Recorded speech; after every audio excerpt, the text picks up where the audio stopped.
Muito boa noite a todos. É uma alegria para mim muito grande estar aqui de novo com os senhores, mais essa noite, mais este momento, para nós conversarmos, e vou fazê-lo assim, como sempre, ex abundância cortes, porque trouxe o texto preparado, mas prefiro conversar, falar, e assim vai ser a nossa apresentação.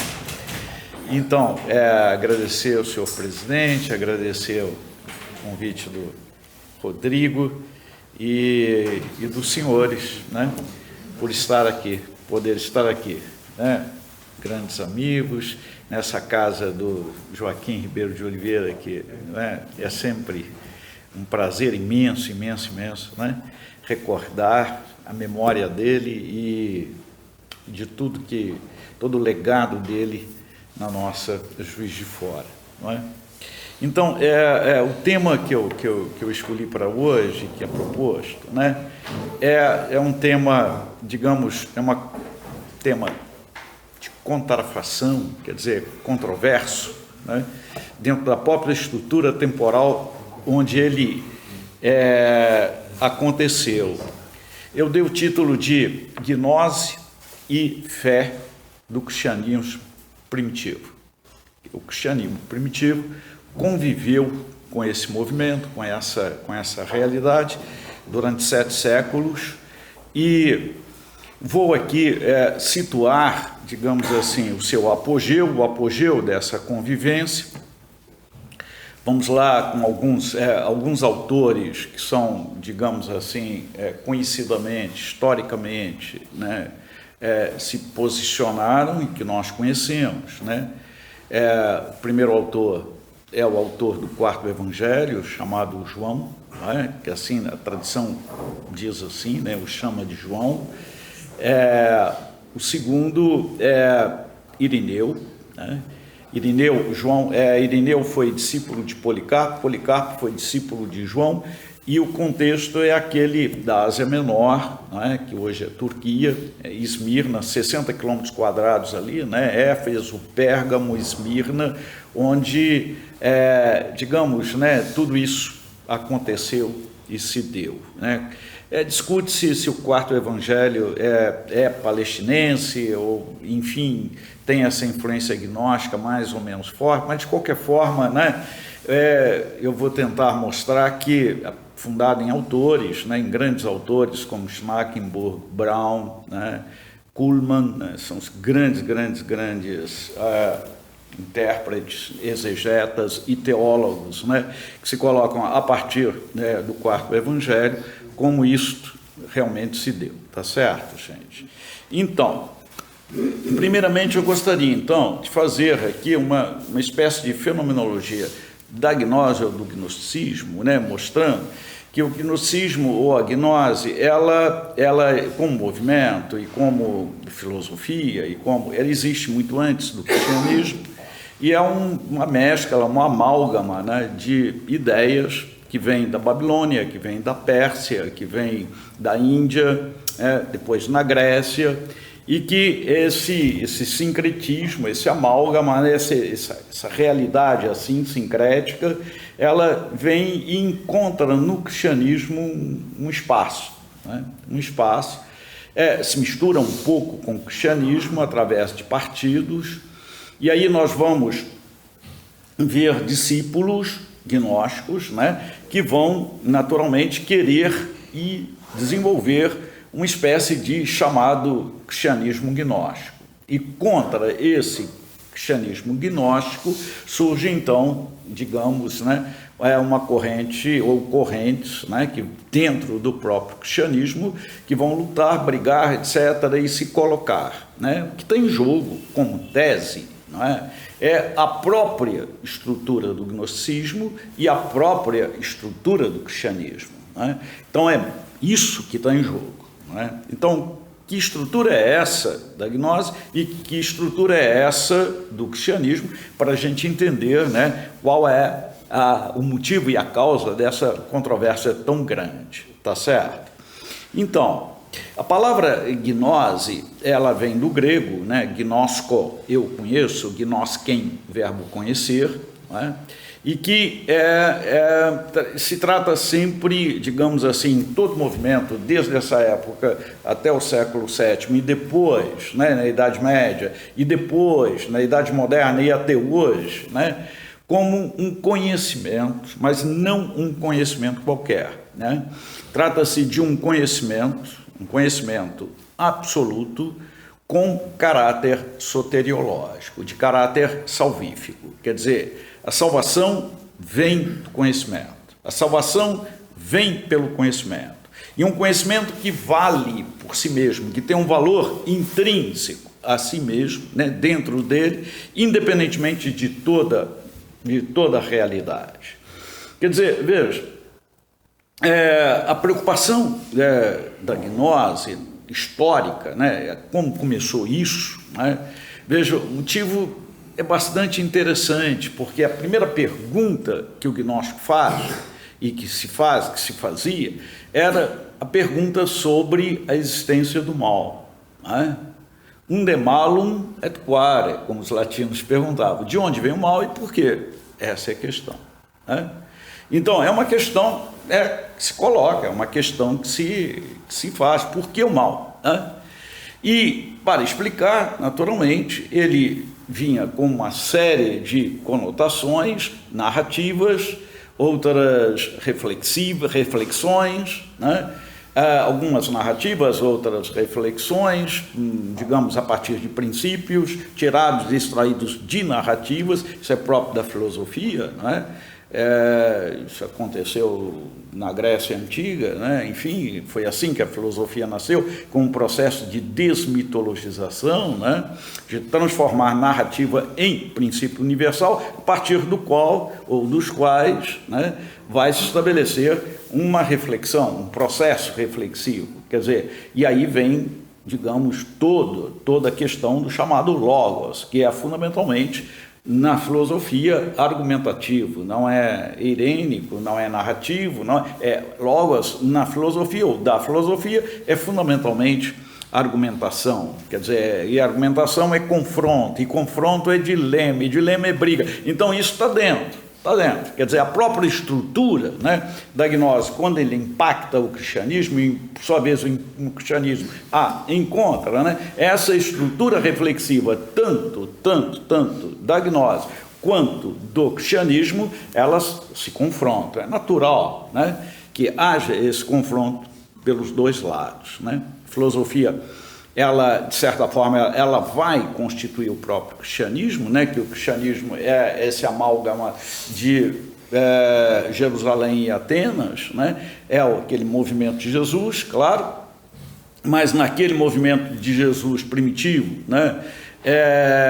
Ele, de repente, se encontra com o Rabino Saul, né? Grande, né? Que não era pescador, mas que teria saído hoje de Harvard, né? Sem dúvida alguma. Então era diferente, né? Quer dizer, historicamente, tá? Estou falando aqui agora do ponto de vista histórico, né? E que se converte ao cristianismo e que trabalha no sentido de um posicionamento, digamos assim, único, né? Que era fazer do Deus de Israel o Deus de todo mundo, né? Deus universalizar aquela realidade judaica, e mais ele tinha uma consciência, digamos assim, explícita, de que se né, a filosofia não viesse para dentro, tá, do judaísmo, para compor algo diferente, né, aquela realidade morreria, não é? Então, vejam bem, muitos historiadores dizem que, no fundo, o cristianismo é um paulinismo, né, ajudado por um constantinismo, né, político, né, que outorgou, né, fez com que isso viesse à tona, né, do ponto de vista de uma liberdade mesmo, né, total, né, quer dizer, aquele cristianismo que era perseguido passa a ser um cristianismo de Estado, né, com Constantino em 312, 315, né? E com aquela Donatio, né, ele sai do palácio dele, né, e doa, né, faz aquilo do palácio dele a casa dos cristãos, né, a primeira catedral, né, de Roma, né, a Basílica de São João de Latrão. Então esse gesto, digamos, né, de saída, né, de entrega, né, daquilo que ele tem de mais próprio aos cristãos, né, e um pouquinho mais tarde mudando, né, a capital do Império para Constantinopla, que vai ter inaugurando aí, né, digamos, uma nova perspectiva, porque é o início, né, do Império Bizantino, né, começa aí, e mesmo com a queda do Império Romano, esta realidade fica e, vamos lá, ficou até hoje no Oriente, né, até hoje o Oriente é assim, não é? É mais do que o Ocidente.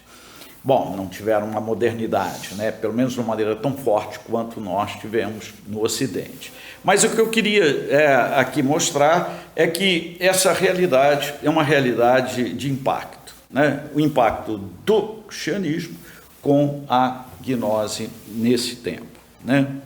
Bom, o que está em jogo? Eu diria, do ponto de vista teológico, o que está em jogo aqui são duas coisas, né? Primeiro,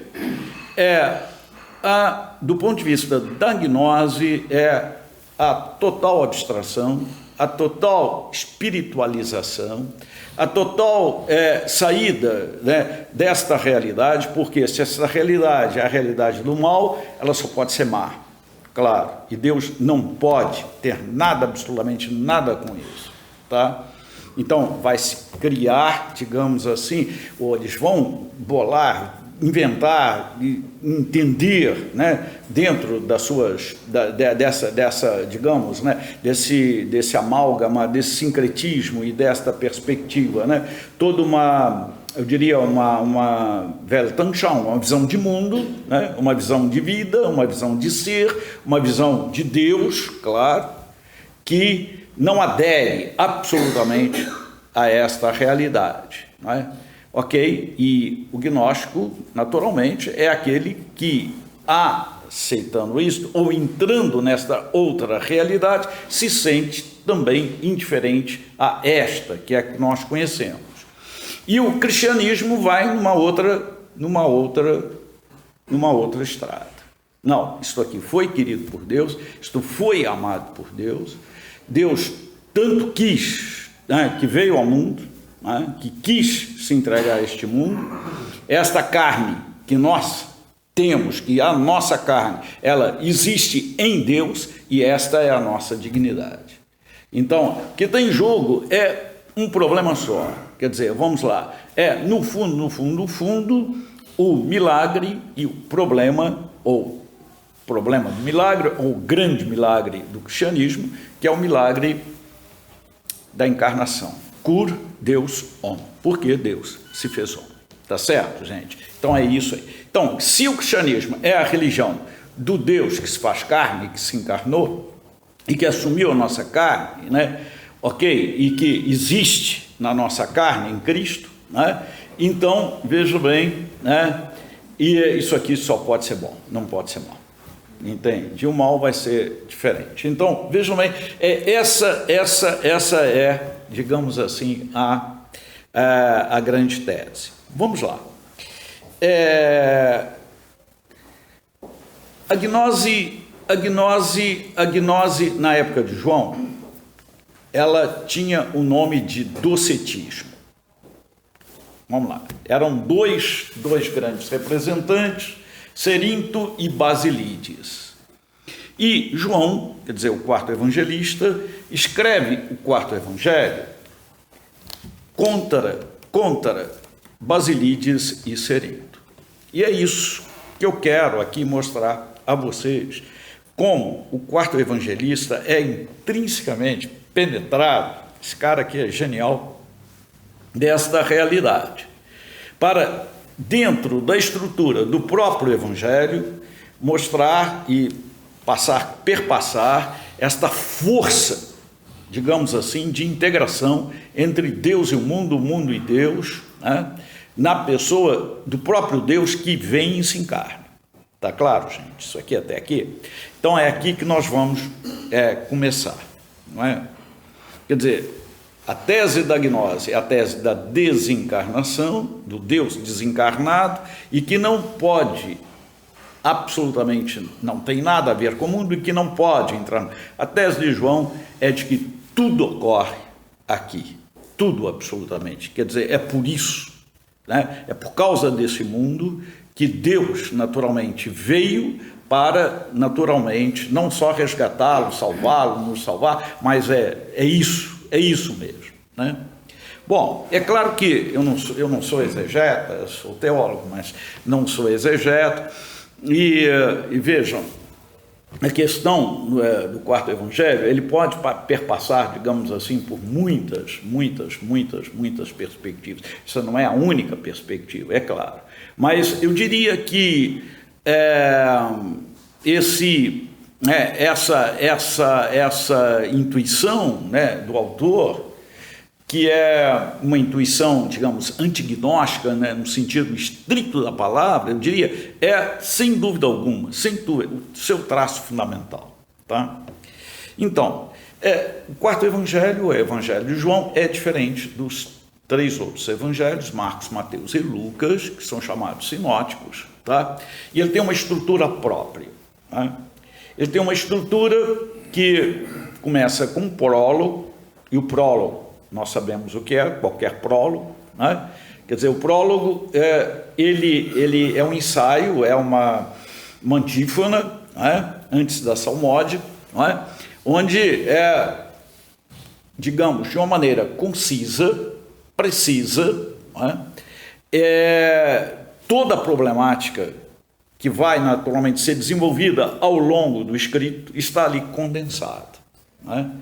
Então, ele condensa no prólogo, né, a problemática de tal forma e de uma maneira talmente esplêndida, né, que enfim, é isso que eu quero mostrar, né, é algo impressionante. E vê-se de uma maneira muito clara, né, que a gnose de Basílides e de Cerinto, onde se dizia que Deus não pode morrer na carne, e a forciore, se não pode morrer na carne, não pode se encarnar. E ele vai dizer, não, Deus não só pode, mas é aquele que se encarnou. Bom, vamos lá. Ele começa o prólogo, né? Eu estou com um texto em grego, vamos devagarzinho, né? Mas eu vou, porque é importante mostrar na língua grega, né? Pelo menos o prólogo, depois não, né? Mas o prólogo eu queria mostrar que existem aqui constantes, escreve um grego muito bom, né? E há constantes nesse sentido. Ele diz assim, enarqué, quer dizer, no início, tá? Era o Logos, né? Esse era, né? que é o imperfeito do verbo einai, do verbo ser em grego, está no imperfeito, o grego tem 4 passados, né? Tem o auristo primeiro, o auristo segundo, o perfeito, o imperfeito, 5, mais que perfeito, né? Mas o imperfeito é usado para dizer que era sempre, era desde sempre, né? O grego é muito preciso, né? Então o que é sempre, e olha, esse logos que é sempre, ele vai dizer, não, está aí na mesma situação da gnose, quer dizer, é aquele logos gnóstico, porque o logos na gnose, a emanação do pai bom do plêroma. Eles inventam, claro, um plêroma onde naturalmente o pai emanado, participa de outras emanações, 8 emanações, né? E a primeira emanação é o logos, quer dizer, o pensamento do pai. Tudo bem. E ele reforça, né? E o logos, kairologos, en prostonteon, verbo en de novo, né? Estava junto de Deus. E theos, roteos, quer dizer, Deus en hologos, era o logos, né? Outra, hen, 3 vezes hen, né? Era, tá? Mas justamente no versículo 3º, ele já mexe aqui e põe a sua tese, mostra a sua tese, no prólogo, né? Porque ele vai, panta, pasapan, né? Panta, todas as coisas, não é?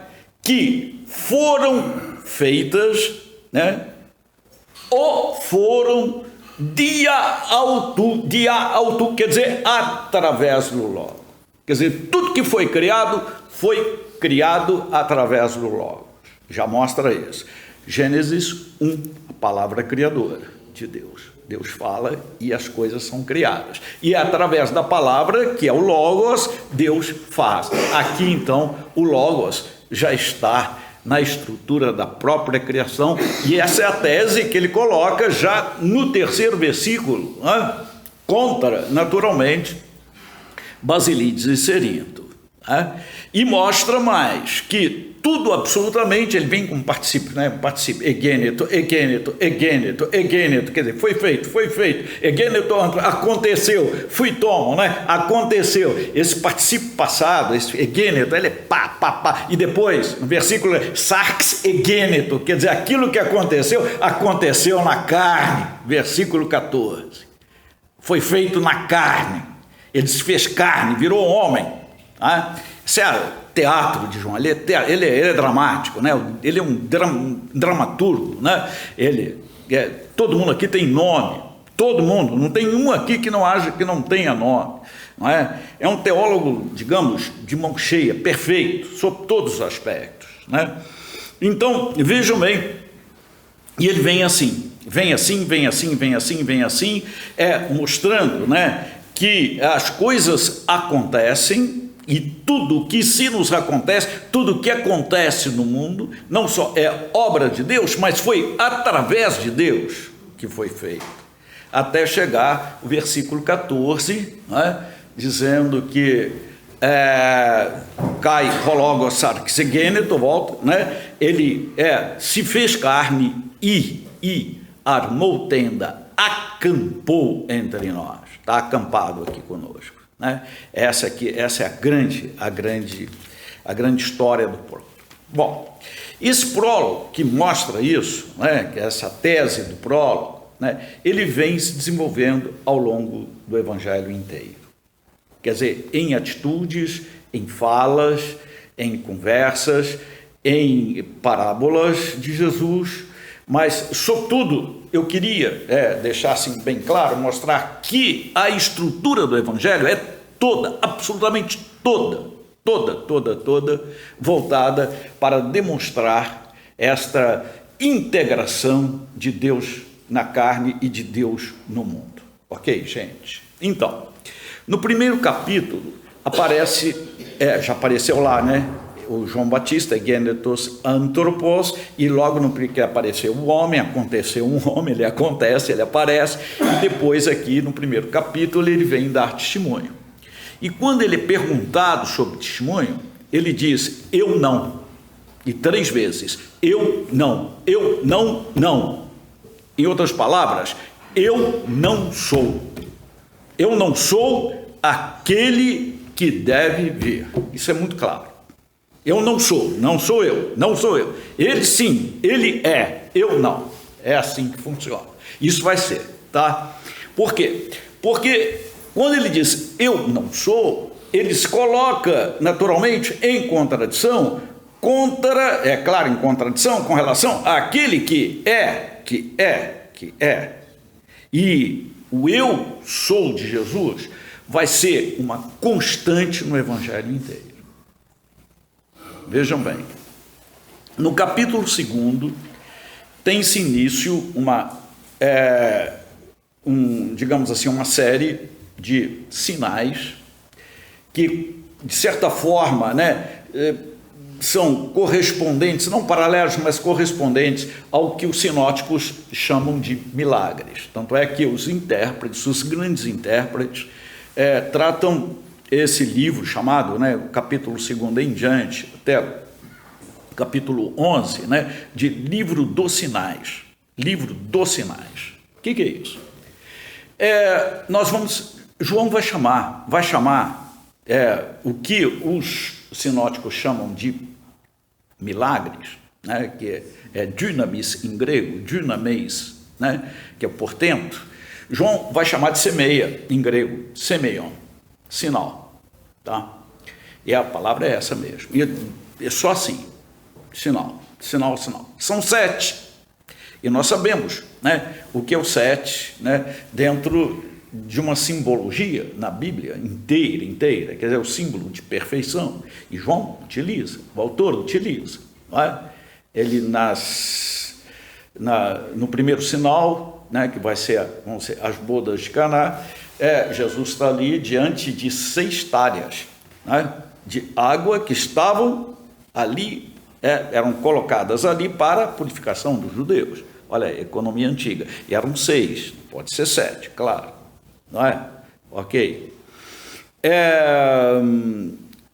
Lá pelas tantas, no Apocalipse, ele vai chamar a besta de 666. Quer dizer, 666. O que é 6? Né? 6 é não chegar a 7. Imagine, não chegar a 7 3 vezes. Meu Deus do céu, o que pode acontecer? O que pode ser? É o cúmulo da catástrofe, claro, né? Nero é pouco, tá?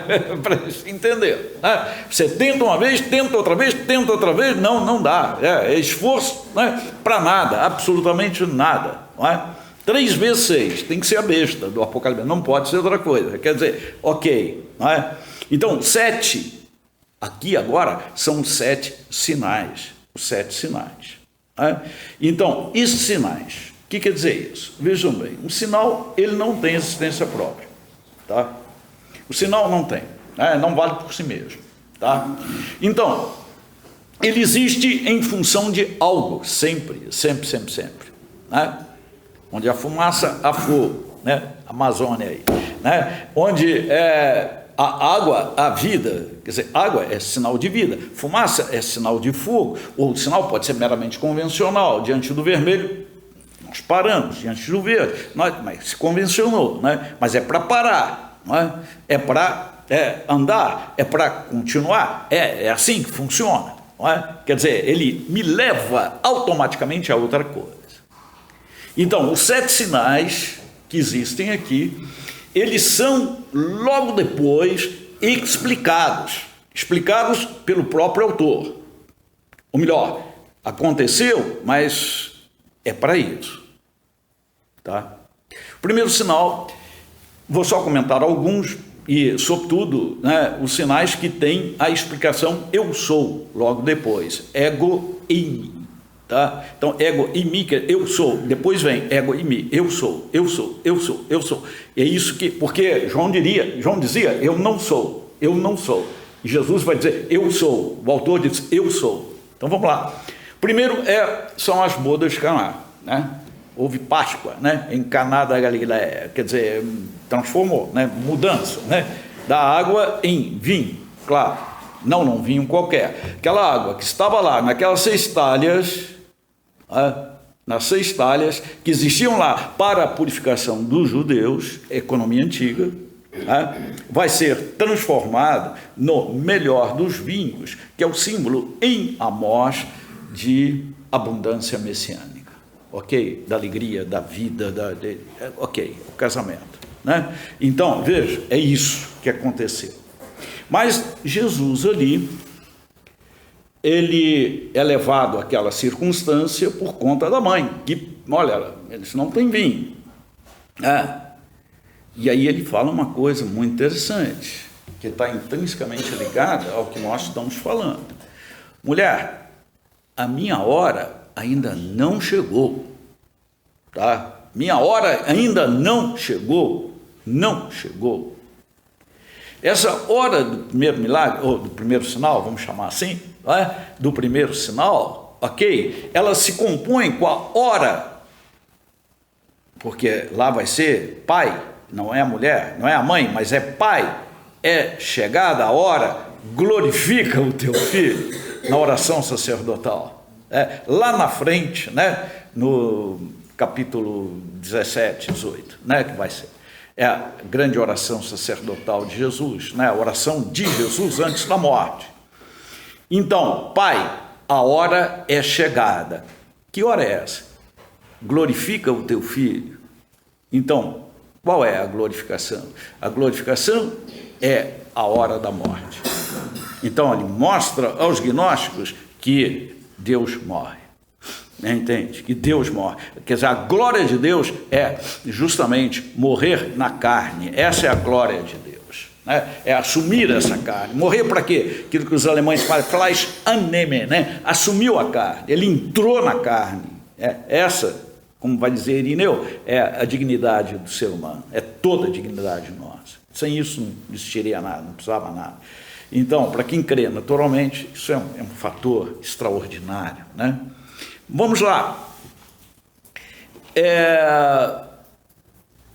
Jesus cura o cego de nascença, tá? E logo depois diz, eu sou a luz do mundo. Jesus, ele é um sinal, né? Um outro sinal que vem antes, ele multiplica os pães, né? Claro que ele não estava interessado em padaria, claro que não queria fazer uma padaria no deserto, não era a intenção de Jesus essa, absolutamente, não é? Ele multiplica os pães e logo depois, eu sou o pão da vida, ele é o pão, né? Ele é Deus na carne, não precisa mais nada, ele é o alimento, né? É isso que ele queria, né, dizer. Ele ressuscita Lázaro no capítulo 11, faz Lázaro renascer, e logo depois, eu sou a ressurreição e a vida. Não é? Por isso que eu digo, né? Quer dizer, esse eu sou, ele bate direitinho, né, com a teologia do eu sou no livro do Êxodo, capítulo 12, onde Deus vai dizer que eu sou, né? Diante, né? Enfim, naquela teofania, não é? Onde Deus se revela, Yahvé, com uma própria identidade sua, eu sou aquele que sou, né? Vai ser, digamos, né, essa ponte, né, né, entre o Jesus de João, que vai ser eu sou durante todo o seu evangelho. Quando Jesus é entregue na hora da paixão, né, a pergunta é assim, a quem procurais? A Jesus de Nazaré? Eu o sou. Volta ego em mim. Eu o sou. Ele volta de novo. Ele ninguém o prende, ele se entrega. Ele é dono da situação.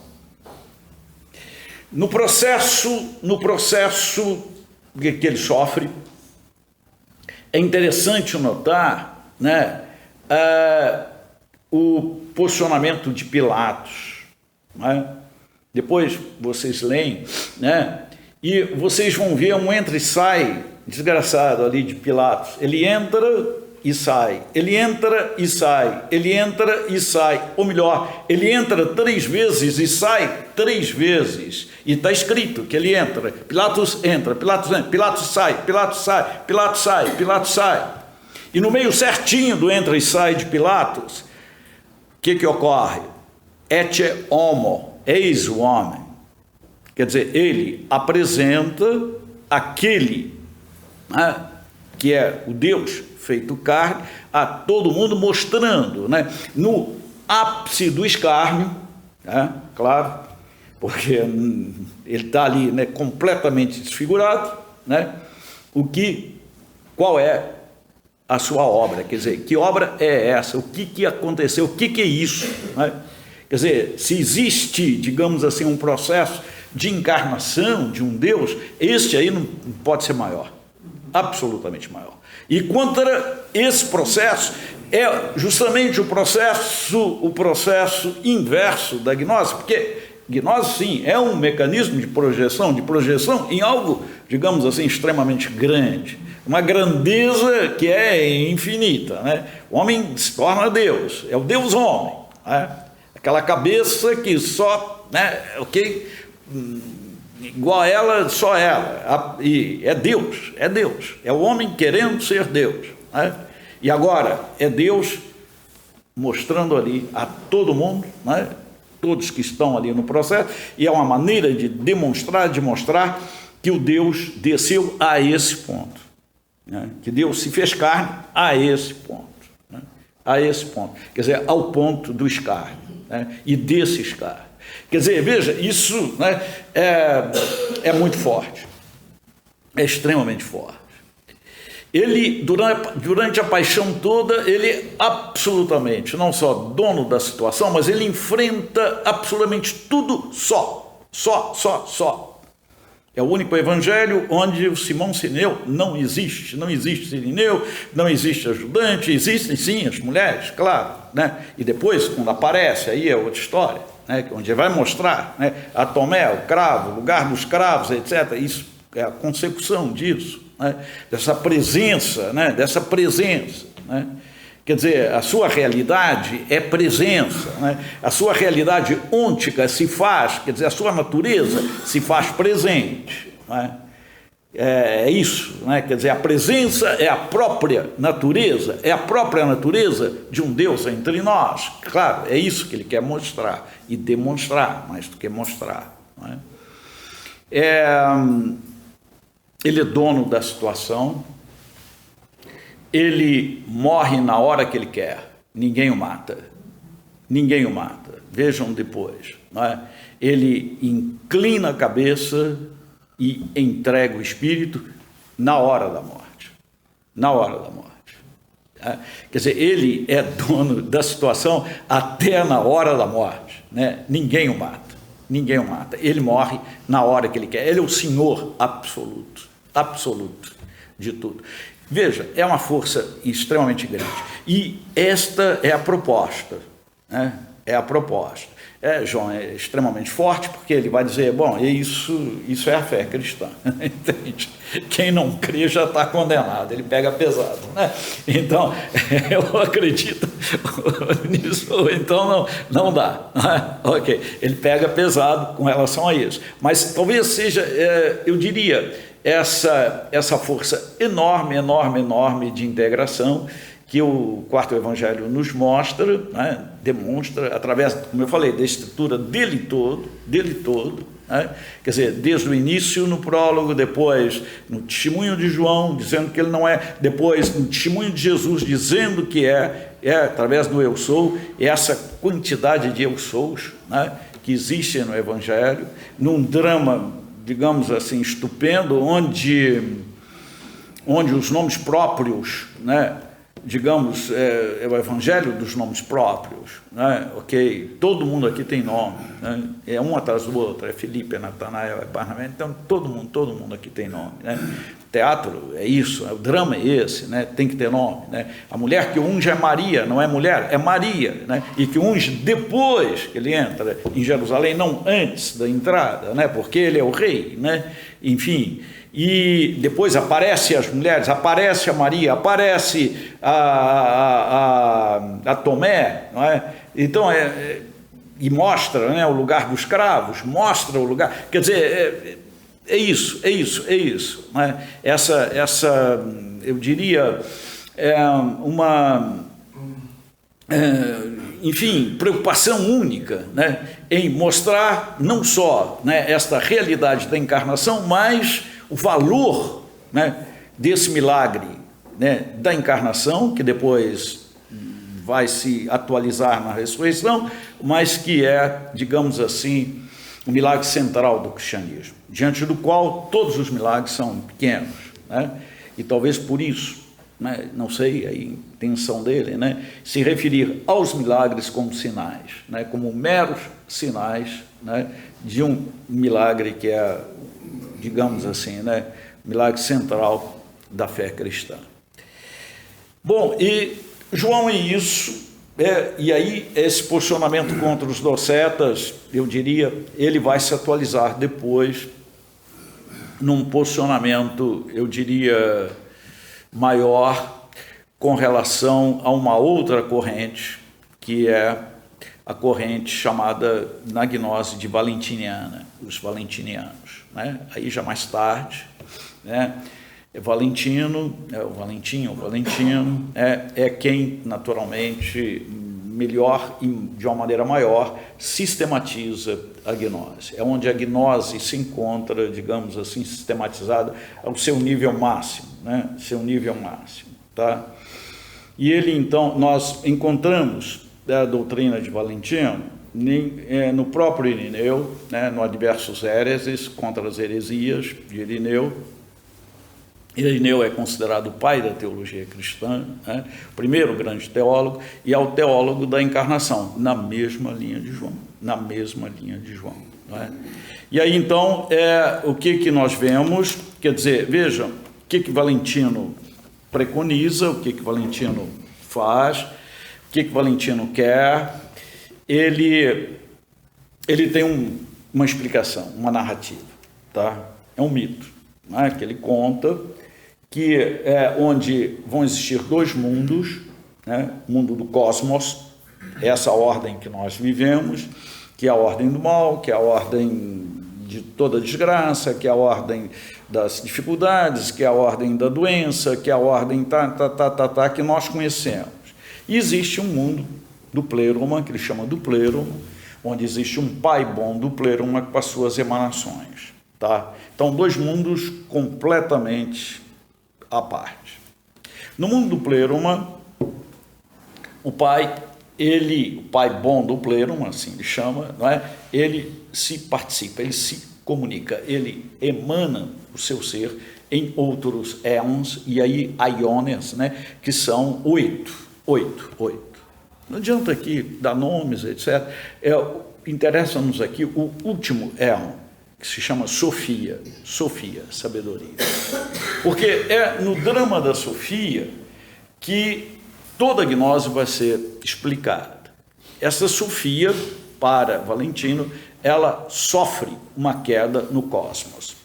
E em vindo para o cosmos, ela perde a autenticidade do pleno. Ela vira o que é aqui, né? O pai fica chateado com isso e manda um éon ao cosmos para formá-la Catucian, segundo a essência do pleroma, e ela volta ao cosmos, né? Ok? Ela gostou daqui, cai de novo, tá? E na segunda queda, o pai pede a um éon, que é Cristo, Jesus, é isso lá, quer dizer, tudo misturado, né? Aquela história que nós conhecemos aí, né? De sincretismo, tá? Mistura o cristianismo com, né? Aquela coisa. Jesus tem uma função mediadora, então o Jesus gnóstico é mediador. O Cristo tem uma função, então o Cristo gnóstico tem uma função mediadora, mas dentro da gnose, dentro do jeito deles. O liquidificador é o conhecimento, né? Por onde passa tudo. Então ele vem e fala, não, você gostou? Fica aí, não tem problema não, tá? Mas você vai ficar como se estivesse lá. Então ele faz da Sofia uma gnóstica. Quer dizer, ela fica no mundo com o conhecimento do pleroma. Então ela fica no mundo sem ser do mundo. Ela fica do mundo como se não estivesse no mundo. Ela fica no mundo como se o mundo não fosse mundo. Então, ela está no mundo, mas o mundo não atinge. O que é mal aqui não atinge a Sofia. E o que acontece? A Sofia, ela vai naturalmente comunicar isso a alguns, né? Alguns participam por natureza, através da comunicação da própria Sofia, desta realidade. E estes serão os gnosticoi, os gnósticos no mundo, tá? Irineu, naturalmente, vem, né, bate de frente aí com esta realidade toda, né? Mostrando que não pode ser assim, que não é assim, quer dizer, o cristianismo não é isso. Então, tudo bem, pode acontecer, pode pensar, mas o cristianismo não é assim, né? E aí ele vem travando, né? No Adversus Hereses, né? Ele tanto quanto João, né? Tanto quanto o quarto evangelista, né? Ele vem, né? Assim, num confronto bastante grande. Por exemplo, ele diz: como levantastes, ó gnósticos, os vossos pensamentos para além de Deus, exaltando-vos exacerbadamente, dizei agora a medida dos céus, né? E o número de suas inumeráveis estrelas, o seu volume, a sua largura, o seu comprimento, né? A sua altura, o início e o fim de seu âmbito, tudo que o coração do ser humano não poderá nunca conceber nem compreender. Ele vem, né, traçando aí. Pois são verdadeiramente grandes os tesouros celestes e Deus é incomensurável. E é Ele quem sustenta a terra com a sua mão. Deus é incompreensível pelo Espírito, que eles querem compreendê-lo, querem ser. Quem compreendeu a sua medida? Quem conhece o dedo de sua direita? Quem compreenderá a sua mão? Esta mão que segura a terra inteira e contém a medida de toda a criação, citando João, não é? Da que se vê e da que não se vê, da que se sente e da que não se sente, daquela que se compreende e da incompreensível também.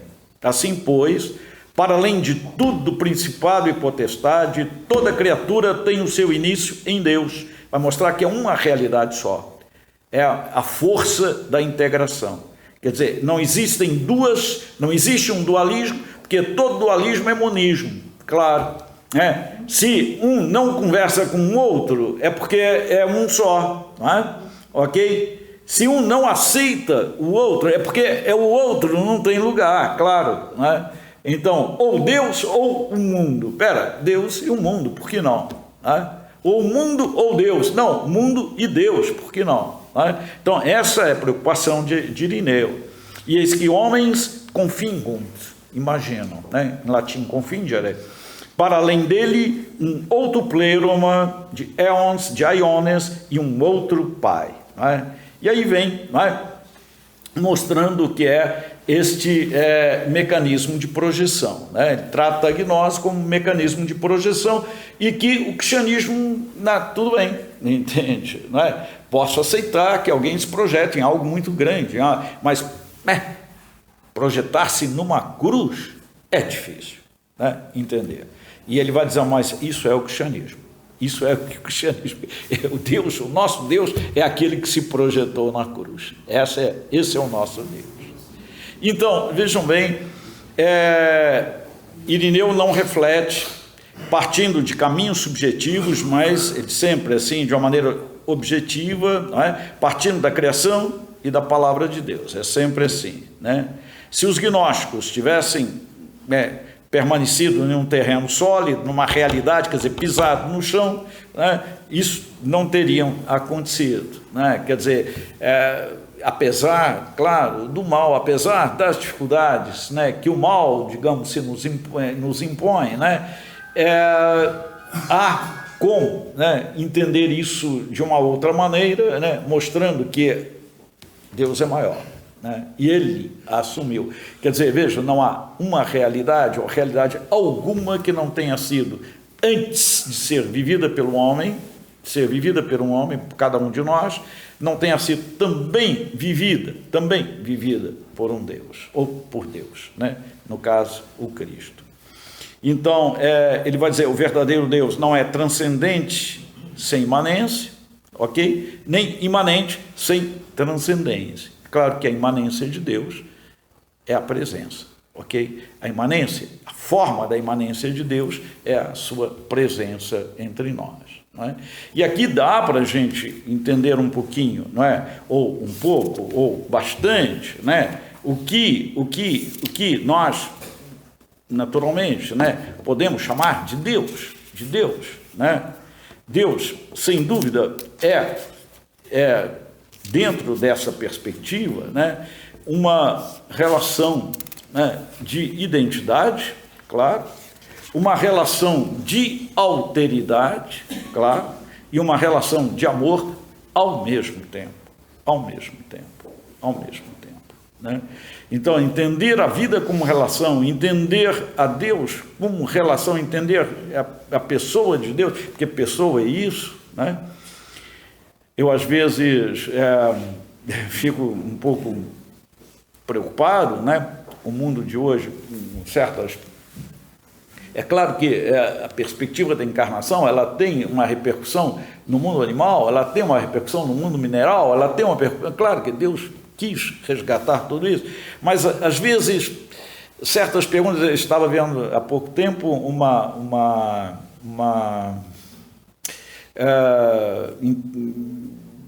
como é que se diz, um concerto em Verbier, famoso concerto lá, todo ano tem, parece, na Suíça, e grandes artistas são convidados, etc. E depois tem entrevista, uma entrevista que todos respondem a mesma pergunta. E uma das perguntas é essa: que animal que você gostaria de ser? E aí eu quero ser águia, eu quero ser leão. E o Danilo Trifonov, russo, grande pianista, isso não é pergunta que se faz. Tem sentido, né? Quer dizer, eu não quero ser animal, eu, com todo respeito, claro, não quero, não é? Por quê? Porque a minha carne existe em Deus, é só isso. Deus se encarnou na minha carne, se encarnou na natureza humana. Isso não quer dizer que o animal não tenha que ser, mas essa dignidade do ser humano, né, ela, para quem crê, naturalmente, para quem é cristão, né, ela é única, absolutamente única, né? Essa é a força, digamos assim, né? Eu diria mortal do cristianismo, né? É saber que está tudo resolvido, né? Saber que está pronto, mas por quê? Porque Deus quis que fosse assim, né? Então eu acho que durante essa hora que nós passamos juntos, pelo menos eu não entrei, claro, em questões que nós poderíamos aqui talvez, né, a questão valentiniana ou a questão marcionita, por exemplo, porque vejam bem que a questão da gnose, né, na época de Irineu era Marcião e Valentino. Marcião era diferente, eram os dois testamentos, o Antigo Testamento e o Novo Testamento, e o Novo Testamento contra o Antigo Testamento, né? E Irineu já coloca a coisa, não tem nada, né? Aquilo que ocorreu no judaísmo foi completado em Jesus, foi completado no Cristo. O Cristo está em estreita relação. Jesus nasceu judeu, morreu judeu, então não há dificuldade não com isso, não tem absolutamente, né? Só uma maneira então de vir, né? É claro que tudo, absolutamente tudo depende do olhar, claro, depende de como se vê, e depende de como se vive, claro, a partir de uma visão. E a visão do cristianismo é essa, uma visão de integração, não é uma visão de esfacelamento, não é uma visão de, enfim, né? É integrar, não é esfacelar, não é? Ok? E essa visão de esfacelamento, quando se pensa, por exemplo, em corpo e alma, né? Claro que a alma, ela existe, sim, claro, com algo próprio, mas ela vai ser sempre o que, né? Aquele princípio de um corpo, né? Ok? É um corpo anímico, é um corpo animado, né? Equivale também, claro, para o animal, equivale também para a planta, de certa forma, claro que não é corpo, mas é isso aí, né? Ela guarda, por isso, né, a relação com o corpo sempre, vai sempre guardar essa relação com o corpo, né? Porque isso é o cristianismo, né? É claro, por isso, né, o corpo é valorizado, por isso a matéria é valorizada, por isso essa integração, né, ok, é valorizado, né? No cristianismo é valor, né? Ok? E não é fugindo, não é saindo, não é que nós vamos, digamos assim, nos compreender. Quer dizer, veja, é polêmico isto, eu diria, no cristianismo dos primórdios foi extremamente polêmico, E aí eu tenho que dizer, houve um confronto, né? O que permaneceu, o que venceu? Veja, desde Paulo, né? Paulo, ele tinha essa preocupação, né, do helenismo vir, né, que os judeus não queriam, claro, mas ele veio, tá? Ele ganhou, né? Ele ganhou. É claro que essa preocupação da filosofia dentro do cristianismo, né, e de uma teologia que usa da filosofia, ela é de fora para dentro, num primeiro momento, mostrando que não é absurdo ser cristão, mostrando que é conveniente ser cristão, mostrando que é o que melhor que o habitante do Império Romano poderia fazer, é ser cristão, claro, porque as alternativas eram pavorosas, né? Ou era o estoicismo desumano, né? A morte estoica, aquele fatalismo, né? Que só servia naturalmente ao Império, claro, claro que havia muita gente correta dentro do estoicismo, claro. Marco Aurélio foi morreu de morte estoica, né? Enfim, um suicídio estoico, né? Mas era correto. Mas a oposição, a contrafação, era o deboche do epicurismo, debochado, não o epicurismo de Epicuro, mas o epicurismo debochado já do Império Romano. Então, entre o deboche do epicurismo e o estoicismo desumano, vinha o cristianismo, assim, desse jeito. E é claro que emplacou, né? Foi por isso que emplacou. É uma novidade que deu certo, né? Então, eu queria só concluir com um texto que eu escrevi, né? Que eu acho que vai mostrar o que nós, enfim, né? Essa força vital do cristianismo, né? Que não é só força vital, mas que se expressa através da integração, que por sua vez se realiza na encarnação do Verbo, né? Na encarnação de Deus. Então, assim concluímos esta exposição. O esforço de nos abrirmos para o mundo árduo da gnose nos concedeu alguns frutos. Vimos, por exemplo, como é difícil falar da transcendência ou do transcendente de modo convincente. O homem teve sempre a tentação de reduzir Deus à sua medida, à sua imagem.